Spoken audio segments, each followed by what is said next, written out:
Madam President, first I want to extend the thanks of all members of the United States Senate and the American people to the men and women who are serving our nation at the National Security Agency base at Fort Meade, Maryland, the Defense Special Missile and Aerospace Center.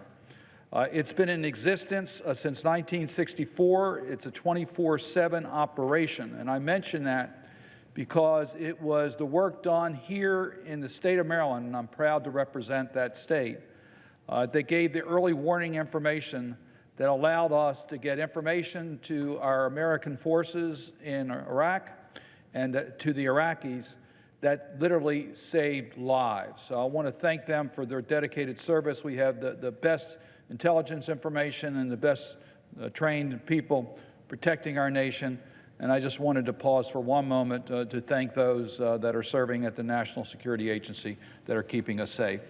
Madam President, I would ask that my remarks now appear in a separate section. Without objection. Shortly, we will be considering the United States-Mexico-Canadian Agreement, the USMCA. It updates and replaces the North American Free Trade Agreement, NAFTA. I support the USMCA and supported it earlier this week, where it passed the Senate Finance Committee on a strong 25-3 vote. This strong vote was possible because of the hard work of Democrats in the House and Senate to make this agreement the strongest, fully enforceable, pro-environment, pro-labor trade agreement the United States has ever entered into. First, let me talk about why I think trade is important. Madam President, I would point out to my colleagues that the maiden speech that I gave in the House of Representatives when I was first elected was on trade and the importance of trade agreement. I recognized how important the Port of Baltimore was to our economy and how important free trade and trade was to the Port of Baltimore. So clearly trade agreements are critically important to the people of Maryland, and it's important to the people of this country. First, international trade can lead to better economic outcomes. Leveling the playing field for American businesses to ensuring our trading partners have adequate labor standards to make competition fair. Trade can be the catalyst for these outcomes. Second, trade can raise the standard of living for citizens in this country. Tariffs can disproportionately harm lower-income Americans. If the cost of things like milk, soap, or school supplies goes up because of higher tariffs, it doesn't mean these families will stop buying these essentials. It means that they will have less to spend on other essentials they depend on to keep their families safe and healthy, like clothes and medicine. Trade agreements allow us to ensure a zero or low tariff price for these items on which Americans depend, which raises the standard of living for all of us. Third, trade is important to U.S. foreign policy. The world could be a better, safer, and fairer place when we are working with our allies. Trade agreements ensure the rest of the world starts to act a little bit more as we do with our values. This administration's harmful, non-strategic trade policy has strained our relationship with our allies, including Canada and Mexico. I think it has been misguided and damaging to the future of our country, but this agreement has the potential to begin a healing process with our North American neighbors, Canada and Mexico. As we move forward with trade agreements, it's important that our values are represented in those agreements, that we strengthen American values. I support good governance and protecting workers and our environment, and I'm pleased that they are included in such agreements. For more than 25 years since the enactment of NAFTA, our economy has changed dramatically. From the proliferation of the internet, which has changed how businesses can easily be connected to the rest of the world, to how consumers shop, compare prices, and buy goods and services from all around the world, it is clear that NAFTA is a trade agreement that didn't foresee these changes with our two largest trading partners. In addition, over time, we identified weaknesses in NAFTA and other free trade agreements that needed to be addressed. All of that is to say that NAFTA is overdue for an update. For the past 2.5 years, the administration, congressional leaders, and our trading partners have been engaged in the process to update NAFTA to be a trade agreement for the 21st century. In late 2018, an agreement was reached between the United States, Canada, and Mexico. Importantly, reaching this agreement alleviated the threat of this administration to unilaterally withdraw from NAFTA. The agreement reached in 2018 was, in my view, incomplete and largely just continued the existing NAFTA, but it did have some provisions important to me and my constituents in the state of Maryland. Maryland is home to a thriving poultry industry. The agreement includes new market access to Canada for U.S. poultry. Maryland farms produced $1 billion worth of chickens in 2017, surpassing that milestone for the first time. Our poultry industry production grew 12% from 2016 to 2017. The growth in value came even as the amount of chickens produced on the Eastern Shore declined by about 10,000 pounds to about 1.84 million pounds. Maryland is the nation's 9th largest producer of broiler chickens. This additional market access is good for Maryland's poultry industry because it means more poultry produced in Maryland will make its way to Canada and Mexico, creating jobs and supporting the economy here locally. The agreement also included a few provisions that are very important for small businesses. Most important to many small businesses is a provision which raises the level of the so-called de minimis customs and tariff treatment of goods. The de minimis system is important to small businesses. For example, small sellers who list their goods on eBay or Amazon are frequently shipped to consumers not in the United States. Under the de minimis system, if a shipment under the de minimis level crosses border, it enjoys an expedited custom and lower tariff treatment than larger shipments would.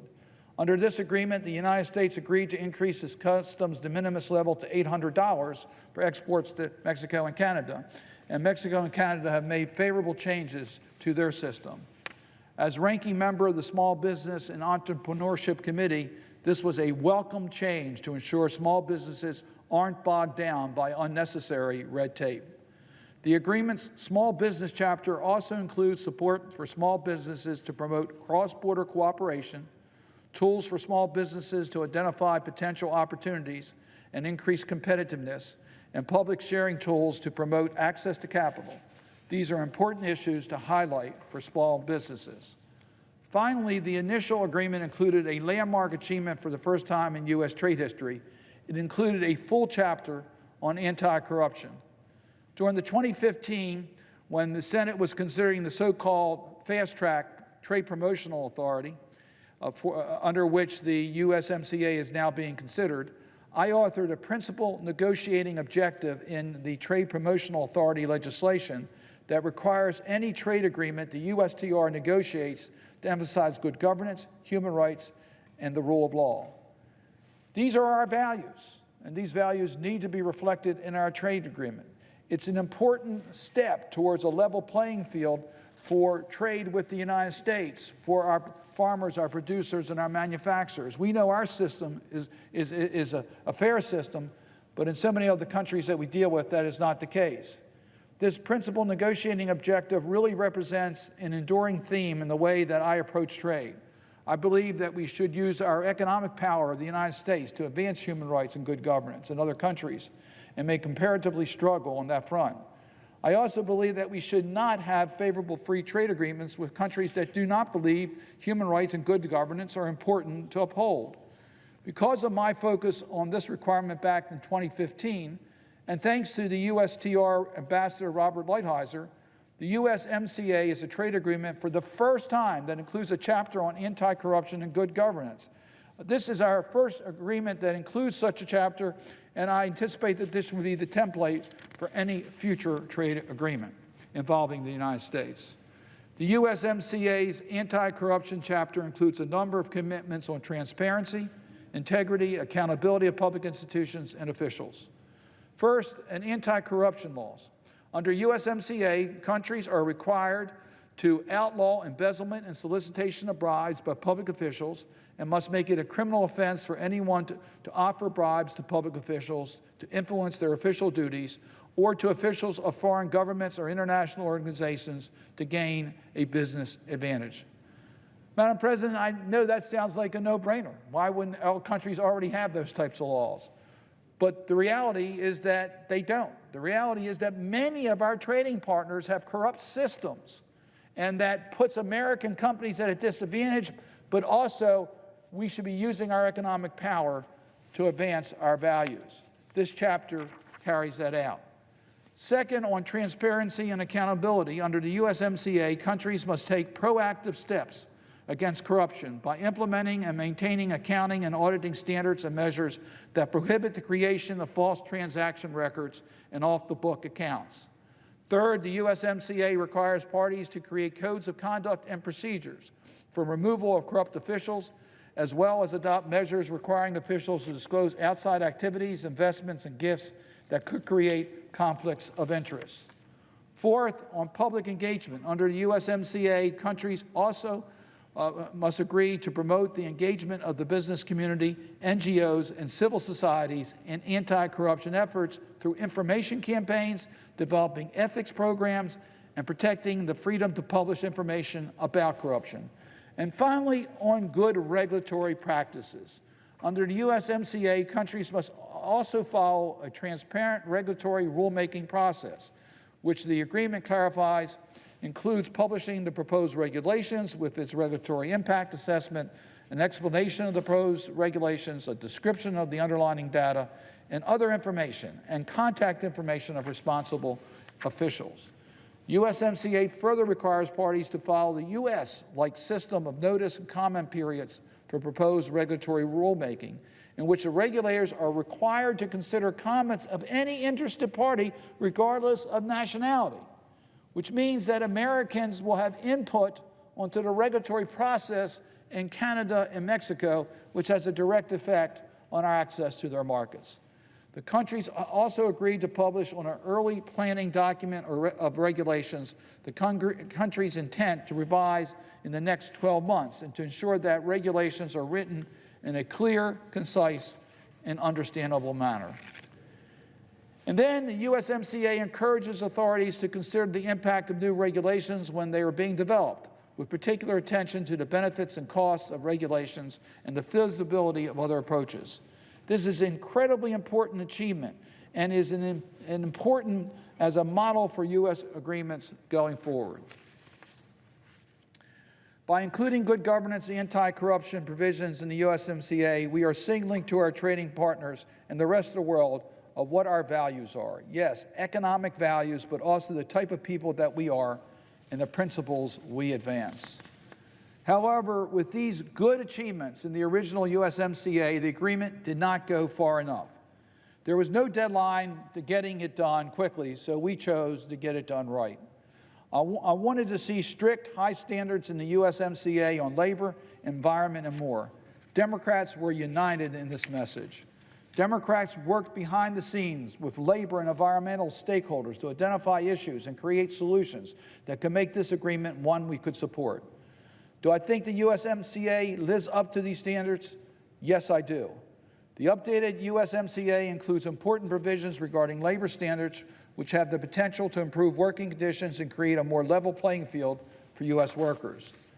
These changes include the Brown-Wyden Rapid Response Mechanism, which enables the United States to take swift enforcement action against imports from individual facilities and stronger labor obligations in the agreement. The changes include a number of other important labor issues, including strengthening labor obligations, new labor monitoring mechanisms, and extra funding for labor efforts. And the implementing bill includes new mechanisms and resources to ensure that the United States government effectively monitors Mexico's compliance with the labor obligations. The results of these labor additions earned the support for the USMCA by the AFL-CIO, United Steelworkers, International Brotherhood of Teamsters. Truly, this is an agreement that is good for labor.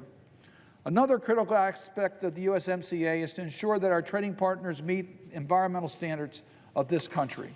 We want a level playing field, and we also want to help our environment. With respect to the environment, the updated USMCA is a significant improvement over the original NAFTA. The USMCA incorporates environmental obligations into the agreement itself, which are subject to dispute settlement, unlike the original NAFTA, which only included an unenforceable side agreement. The USMCA includes upgraded commitments on topics including fisheries subsidies, marine litter, and conservation of marine species.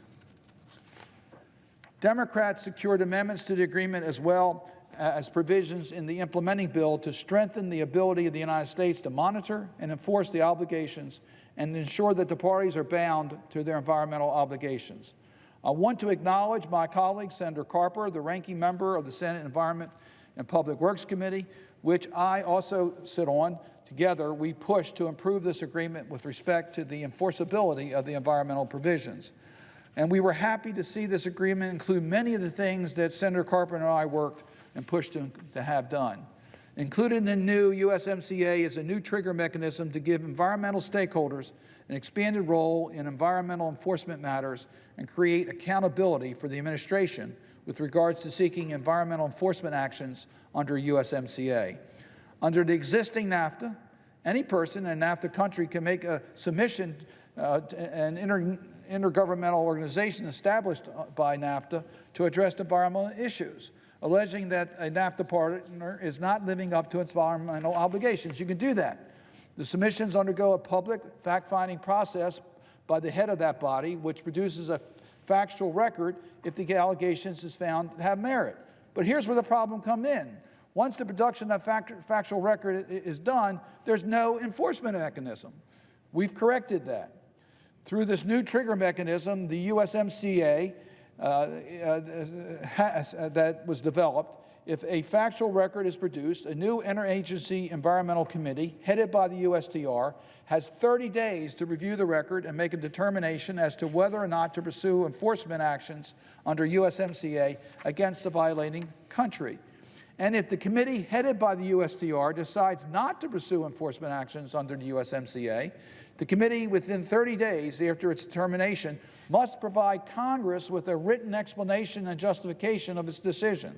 This is a huge step forward in quickly identifying and addressing any environmental action that needs to be taken under this agreement. In addition, the agreement includes an additional $88 million of funding appropriated over the next 4 years for environmental monitoring and enforcement to ensure that the goals of the USMCA's environmental chapter can be realized. This includes $40 million appropriated over the next 4 years for a new environmental subfund Senator Carper and I pushed to create under the USTR's existing Trade Enforcement Trust Fund, which will be dedicated to enforcement of the USMCA's environmental obligations. As I mentioned, the United States-Mexico-Canada Agreement establishes an interagency environmental committee led by the USTR will coordinate U.S. government efforts to monitor implementation of its environmental goals. It also establishes up to 3 new environmentally focused attachés in Mexico City to help ensure Mexico is living up to its environmental obligations. And it includes new reporting requirements to regularly assess the status of Mexico's laws and regulations that are intended to implement its environmental obligations to help ensure Mexico is living up to its commitments. We believe the USMCA is a strong, enforceable agreement that makes positive strides in protecting the environment. As this agreement is implemented, I will be watching to ensure that other parties to this agreement live up to the promises that they are making in this bill. Madam President, in closing, I support the USMCA because it will help rise the living standards for Marylanders, cut red tape for small business, and unites us with our allies. The provisions of the USMCA protect the environment, help labor organizing efforts, fight for good governance and against corruption, and is enforceable. I urge my colleagues to support the legislation when it comes to